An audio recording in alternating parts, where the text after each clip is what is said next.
நண்பர்கள் எப்போதும் உதவியாக இருப்பார்கள். ஒரு நாள் ஒரு சிறிய மழலையான் காட்டுக்குள் சுற்றித் திரிந்தான்.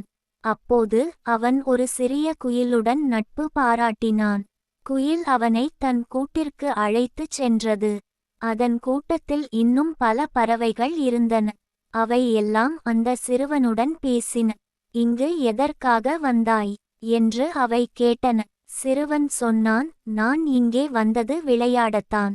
நீங்கள் எனக்கு நண்பர்களாக இருப்பீர்களா? அப்போதே திடீரென ஒரு பெரிய புலி வந்து சிறுவனை நோக்கி மிரண்டது. அப்போது குயிலும் மற்ற பறவைகளும் கூடியதொகுதி குரல் எழுப்பி புலியை அங்கேயே விரட்டிவிட்டன. சிறுவன் பறவைகளுக்கு நன்றி கூறி, நண்பர்கள் எப்போதும் உதவியாக இருப்பார்கள் என்று இப்போது தான் புரிந்தது என்றான். இக்கதை குழந்தைகளுக்கு நட்பின் முக்கியத்துவத்தை விளக்கும் ஒரு முறை.